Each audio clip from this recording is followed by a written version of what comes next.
It took the world by storm. Nobody knew for sure where it started, and by the time they began to wonder, it was too late. I mean, how do you even prepare for that type of disaster? I don't think there's a person living today that hasn't been impacted by this. The prevailing theory traces its origins to a small laboratory in Southeast Asia. The local government denies this. It's in our schools, our homes, our movie theaters. This sort of thing doesn't happen by accident. If it's not them, then who? It may be the most dangerous thing on the market today. In its native tongue, it is called tuktav. In the Middle East, they call it the blight of 1,000 flavors. Forbes magazine called it the dark horse champion of the soft drink wars. But you may know it best as razor juice.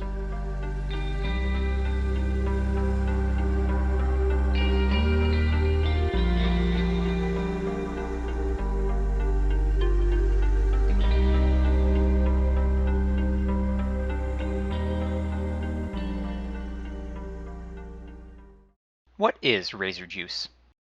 Assuming you haven't been living under a rock for the last 5 years, the answer may seem pretty obvious. But the full story is a little more complicated. The current theory is that razor juice started as a family-owned soft drink, brewed and bottled in Cambodia. But nobody knows quite when it hit the shelves stateside. The earliest available records dated as far back as late 2016. But it wasn't until the summer of 2019 that the so-called razor craze hit its stride. The market didn't know what to make of it. Schools began stocking it in vending machines. Bars offered it on tap alongside hard alcohol. Concession stands across the country hawked razor juice to anyone that would listen. By the end of the year, razor juice accounted for over 30% of the soft drink market share. A survey of liquor stores reported 1 in every 5 purchases contained at least 1 bottle of razor juice. Hey gang, you like razor juice? Well, guess what? Now you can like all the With the success of what was known at the time as Razor Juice Classic, new flavors and recipes quickly flooded the market. Some, most memorably Hawthorne and Yam, did not prove popular with the American customer base. One flavor, simply branded New, was reportedly recalled before a single unit could be sold.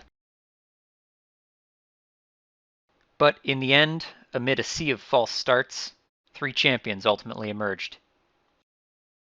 Prickly Pear, White Grape, and the newly rebranded Original Pineapple.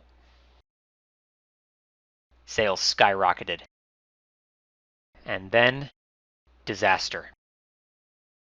In the weeks following the Razor Juice South Pacific Getaway Sweepstakes, nearly a dozen students at John Hancock College were hospitalized with unexplained illnesses. We're in deadlock, essentially. 11 students come in. No 2 symptoms are alike. One of them's coming in migraines, another one hypoglycemia, color blindness. Another one was suffering symptoms of acute dermal hydration. He just couldn't stop sweating.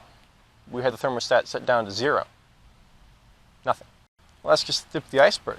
One guy comes in a coma and wakes up the next day speaking Armenian. Perfectly healthy otherwise. Here comes another batch. The only thing these cases had in common?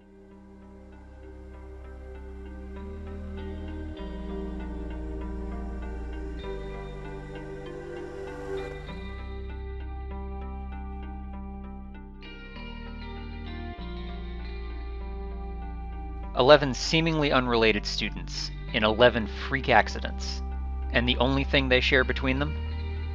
Razor juice." And finally, the question was asked, what's really in this stuff? We could tell it had an effect on people, sure. Some people thought it might even be addictive.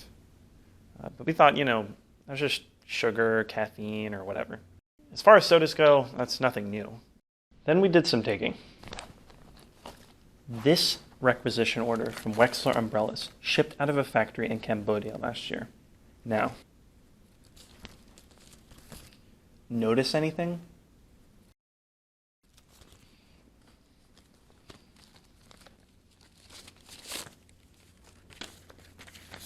Water, sugar, citric acid.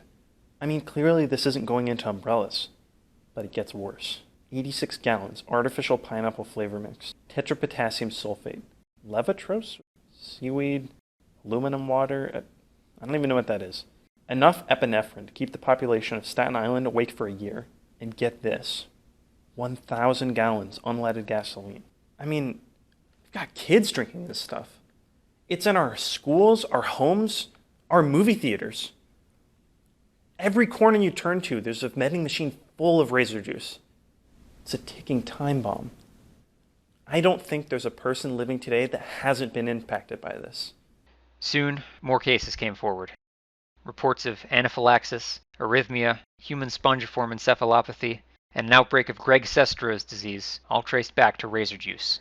Once people started catching on, Phaedra Syndicate International filed a class action lawsuit for false advertising and negligent public endangerment. Razor Juice settled for $60 million, barely a dent in their bottom line, and an immediate injunction to either recall the product or amend the packaging. So now, they just tell you on the bottle, contains levotros, aluminum water, unleaded gasoline, tetrapotassium sulfate, which is technically all they need to do. But nobody cares. Because, seriously, who's checking? I mean, what normal person is going to ask themselves, oh, did they start putting depleted uranium in the Honey Nut Cheerios? Better check just to be sure.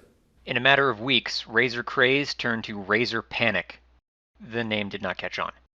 Bottles disappeared from the shelves seemingly overnight. But for some, it was already too late. The damage had been done. 3 years ago, I was the star of my school's football team. I had offers lined up from just about every pro team in the country. My scholarships had scholarships, all right? MVP 2 years in a row. Press lined up outside my door. Blockbuster movie deals. Then one day, I get a call. 6-figure sponsorship deal. All I have to do, flash that bad boy every time I'm on camera. They didn't say I actually had to drink it. So, I didn't at first. Then, one day, we're down in the fourth quarter, 5 minutes left on the game clock. I was feeling it. I've been out on the field for so long, I needed a cold refreshment. Reached into my bag and, well, turns out it was the best damn can of soda I've ever had. Later learned that this was from the tetrapotassium sulfate interfering with my brain's euphoria response, but, you really expect me to know that at the time? It's just...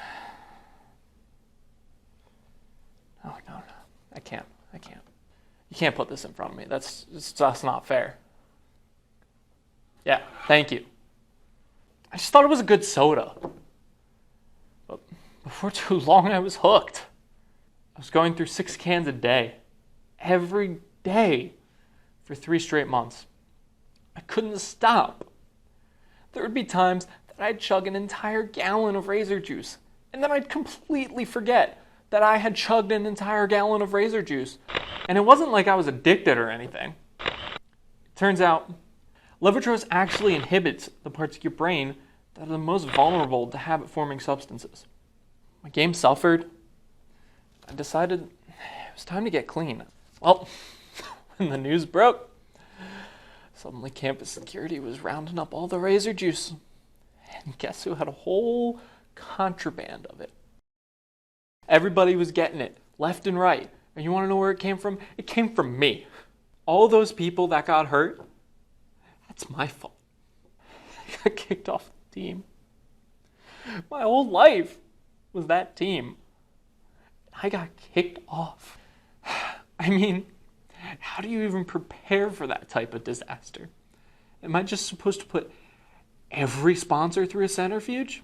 I was going to the NFL, all right? I was probably going to get drafted by the Jacksonville Jaguars after they lose for the 10th season in a row. I was going to tear my ACL, and then I was going to live off of checks from the Jaguars for the rest of my life.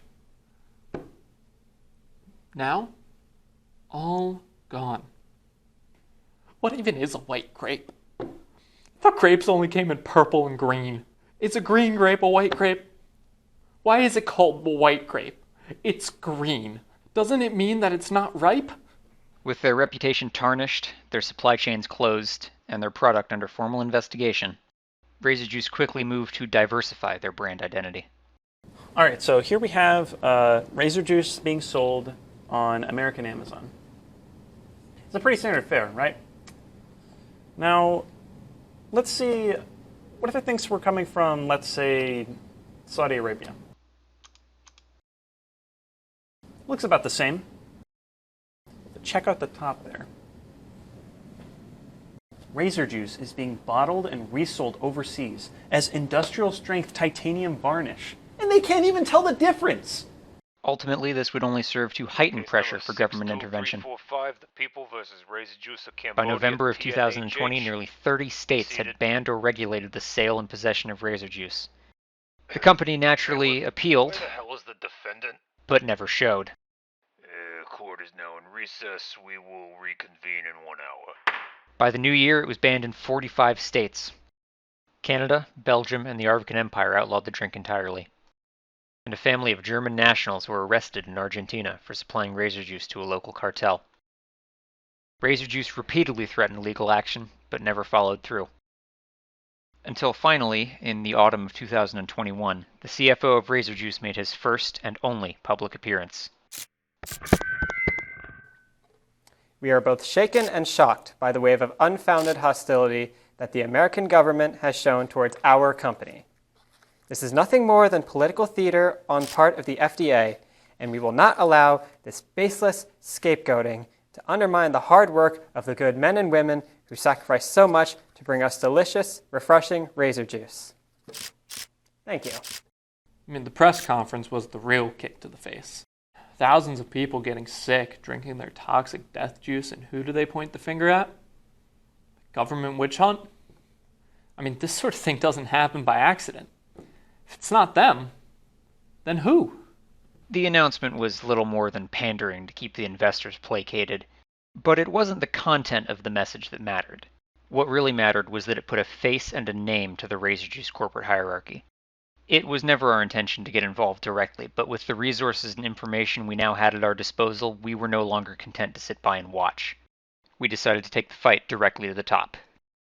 It should surprise no one that Razor Juice wasn't particularly receptive to our requests for comment. Okay, guys, we can't just leave this thing rolling, come on. But 3 days of travel, a half-dozen called-in favors, and a Freedom of Information Act request later, we had a lead. And we were on our way to the Razor Juice International Bottling and Distribution Center in Boulder, Colorado.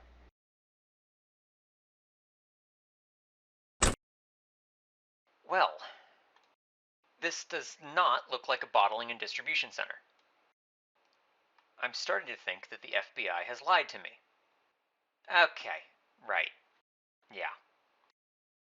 Yeah, I definitely buy that. We thought we'd hit a dead end. Oh, hey! Capstone, we have questions about the Razor Juice.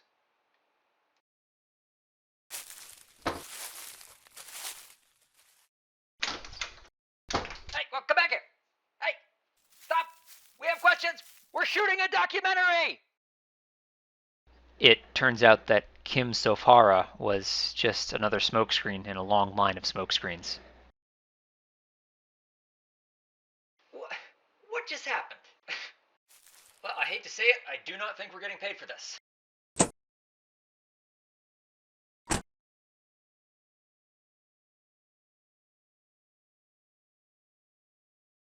The name and number led us to an executive from the Razor Juice home office. He agreed to give us an exclusive interview on the condition that he remain anonymous. Whenever you're ready. I have been working at Razor Juice since we first started exporting to the U.S. about 5 years ago. I first started in quality assurance, taste testing the batches that came off the boat. But then when the lawsuits started coming in, we were all hands on deck in PR. The most important thing to understand is that what we had was essentially a two-pronged operation. First, every batch would be mixed at random, so that conducting empirical research on the product as a whole would be largely impossible because no two reactions would ever be alike. Second, and I'm not proud of it, but was largely my department, was that we actually intentionally played up the side effects to the press. Not directly, of course, but we'd hire actors or we'd put plants on social media to make increasingly outlandish claims, far beyond anything believable, so that any real accusation against the company would be buried under a mountain of disinformation. We basically counted on the fact that there's no intelligence or law enforcement agency on this planet competent enough to pick the one kernel of truth out of the thousands of fake rumors that nobody can actually prove because we made them all up. What I didn't know then, that I know now, was that we were never trying to hide anything.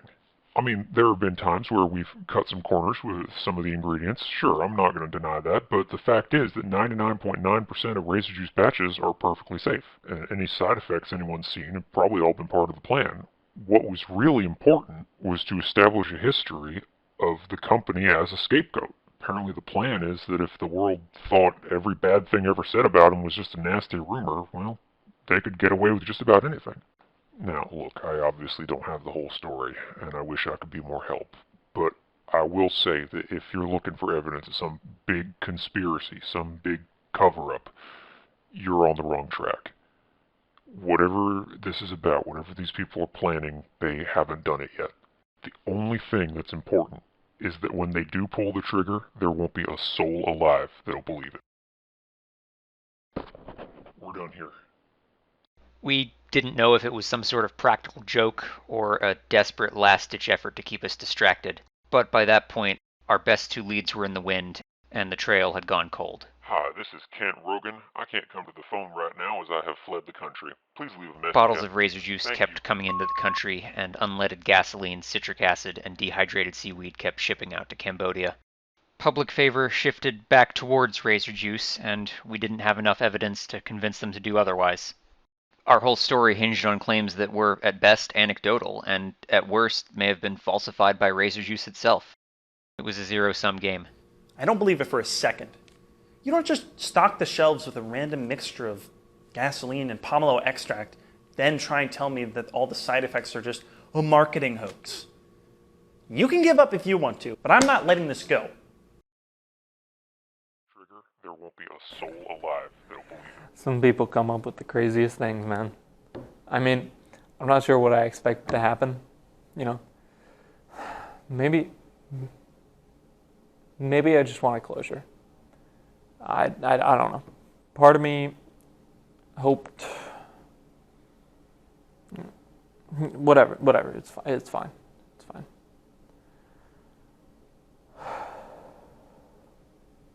But hearing that, knowing what I know now, it makes you realize how stupid the whole thing is. I mean, some big soft drink cabal controlling everything, like. No, of course not. It's just another junk food, you know, made in some backwater country with zero safety regulations, obviously. But if we're gonna point fingers, we gotta point fingers at the people putting this on the shelves in the first place, not pouring thousands into some stupid witch hunt for some soda kingpin.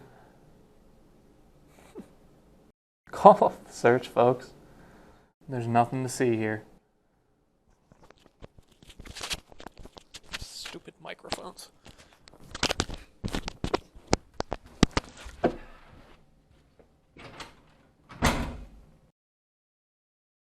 Well, I guess that's a wrap.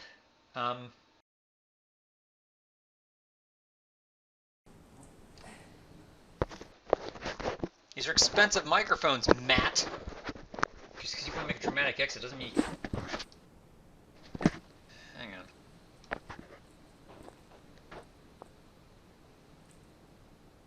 Son of a...